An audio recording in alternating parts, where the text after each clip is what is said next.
Hey guys, coming at you today with a super simple and seasonal keto dessert recipe, a strawberry rhubarb crisp. So let's get started.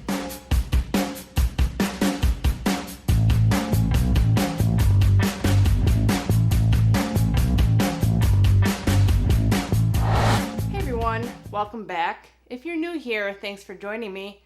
My name's Alicia and I'm a sous chef with a sweet tooth. And here we make delicious pastries, many from my time as a pastry chef, and my goal is to make the best keto desserts possible. If you enjoy this content, please hit the subscribe button down there, the bell icon, the thumbs up. It all helps my channel grow and bring you new keto desserts every Saturday.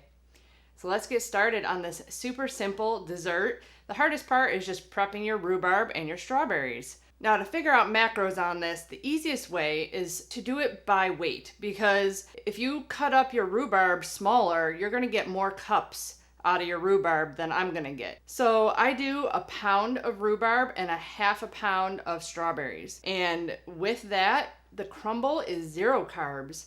So however much rhubarb and strawberries you use is pretty much your carb count. It's only 21 carbs for the entire 8x8 baking dish. If you cut it into 8, it's 2.5 grams of net carbs. I'm gonna start by weighing out a pound of rhubarb. I'm gonna just cut the ends and the pieces that I don't wanna use. Fortunately, our rhubarb is a little shabby here. I've had this rhubarb for a week trying to get to testing recipes. I finally got to it this week and we are making a delicious strawberry rhubarb crisp. And I'm filming this on the 8th. The 9th is strawberry rhubarb pie day. And you can make this into pie. It just makes the carb count kind of high. It was at like 4.5 for an eighth of it if you make an 8-inch pie with my coconut flour pie crust. I'm gonna link that up there for you though. That is in my pumpkin cheesecake pie recipe. I was debating on doing it still, but this crisp turned out delicious. You just want to trim the ends and any bad parts. There we go, 1 pound. Then the strawberries, I just cut into like a medium dice, weigh out 8 ounces.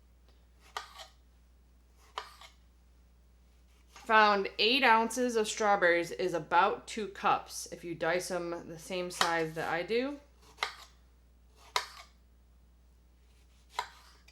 Doesn't really matter what they look like because they're just going to be all cooked down in your crisp.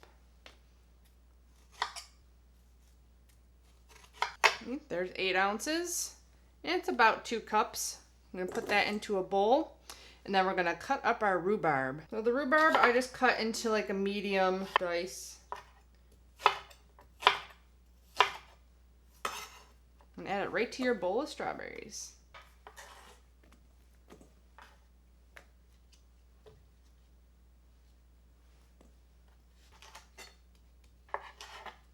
Okay, now that we got all our rhubarb and strawberries cut, I am gonna turn on my oven now. I waited till the last second because it's very warm in here and turning on the oven is gonna make it even warmer.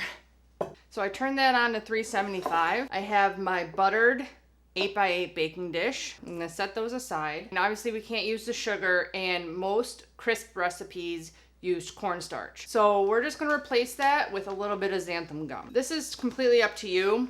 I did powdered monkfruit sweetener and I did about a half a cup. It all depends on if you like really tart desserts. I'd like this a little bit sweeter than using just a half cup of this, so I'm gonna add in a little bit of liquid stevia, but my boyfriend loved it. Every time I make like a tart dessert, he wants it for his birthday next year and I'm like, well, rhubarb's in season in spring, not in October. So maybe if I find some frozen or buy some and freeze it. But just make sure you sift your powdered sweetener because it is really clumpy. Even like shaking it barely gets it through. You have to like literally like push it through. I'm just gonna add a couple of drops of liquid stevia to the strawberry rhubarb mixture now. And then all we need to add to this is a 1/4 teaspoon of xanthan gum.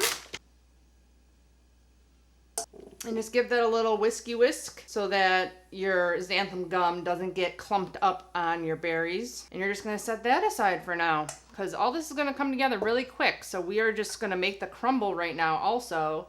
And we'll have everything ready to just dump into the 8x8 baking dish. Now, if you are gonna make a pie, I would suggest doing the bottom crust and then putting this filling in it and then putting this crumble on top, because this crumble is 0 carbs, so it doesn't add anything extra, but it adds some sweetness and a crunch on top of your pie. I was really wanting to get a 0 carb crumble. There are other options. I did the Oat Fiber, which is 0 carbs.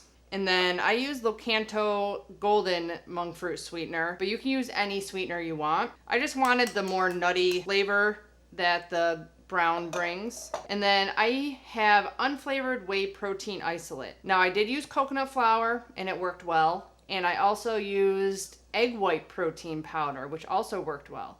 But they all add more carbs to your crisp.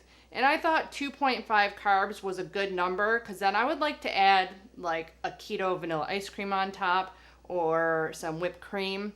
So I wanted it low so I could add on some, little extras on top. So I'm using the unflavored whey protein. By far the crispiest and crunchiest crumble you get with egg white protein. And I had a feeling that was going to be the case, because that's what we use to make our cookies crunchy. But the unflavored whey protein still gives you a crunchy crumble on top of your crisp. We're just giving this in a little initial whisk. You don't have to worry about sifting, because you are just kind of crumbling this all together with melted butter anyways. So I have 1 stick of butter here that I'm gonna melt. Our butter's all melted. We are just going to, whoa, don't lose your spatula. Add this into the dry ingredients. Now this crumble, you can obviously, like I said, you can use anything I mentioned. You can also use almond flour, but I always like to have my stuff nut-free. But also, what would be really good if you ground up some nuts in here. Some almonds or pecans and give a little even more crunch to it.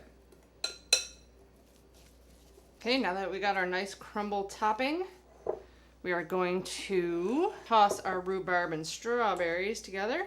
Now rhubarb for a cup of it is only 6 grams of net carbs, while strawberries for a cup is 8. So that's why we're doing more rhubarb than strawberries. So that's the recipe I found for crisp. Just took a regular recipe, made it keto. Coat all your strawberries in rhubarb. Another reason I like the powdered, it coats better than a granular would. That's all you do is coat that.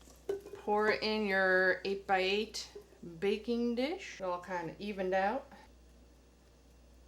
And then just cover it with your crumble. The best part. You can also add any seasonings you want to this. I just kept it real simple. I didn't really think it needed lemon juice because rhubarb is so tart already. You could add a little bit of vanilla. I didn't add any salt to this mixture because I used salted butter. But if you use unsalted, I would just add like 1/4 teaspoon of salt, counterbalance the sugar a little bit. If you have any big clumps, you want to kind of break them up a little bit. You can even make more crumble if you want. If you're one of those people that likes more crumble than filling, you can even double it if you want, because it's 0 carbs. Looks delicious already, and it's not even baked yet. Okay, our oven's preheated. We're gonna pop this in the oven for 32 to 37 minutes. You want it nice and golden brown on top, and you want the filling to be bubbling around the edges. See you when it comes out of the oven.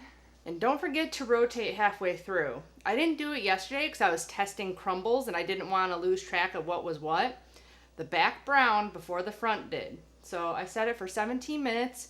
I'm going to turn it and check it and see if I need 15 to 17 more minutes. Our crisp is out of the oven and super bubbly and brown and crispy. Can't wait to dig in. Gotta let it cool a little bit, otherwise I'll just burn my mouth on it. But doesn't have to cool down long because this is best served warm. Definitely gonna whip up some keto whipped cream. Stay tuned.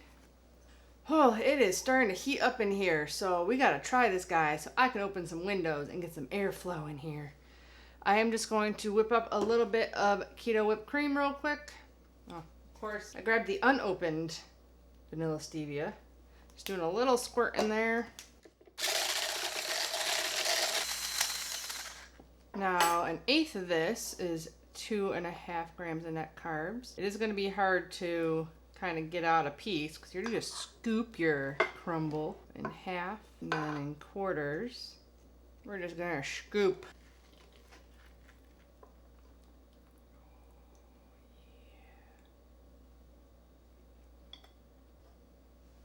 Looks yummy.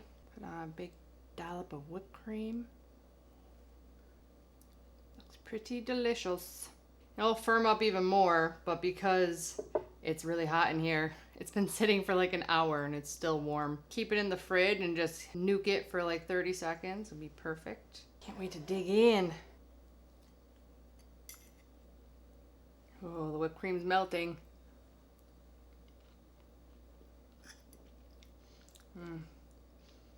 Nice crunchy top, sweet and tart filling.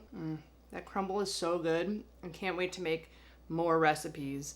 I definitely want to try like an apple pie or a fake apple pie. I really wish I had some of my keto vanilla ice cream to put on this. I wanted to make it, I just could not find the time because that would be amazing on this. Buttery, sweet, tart, delicious springtime dessert.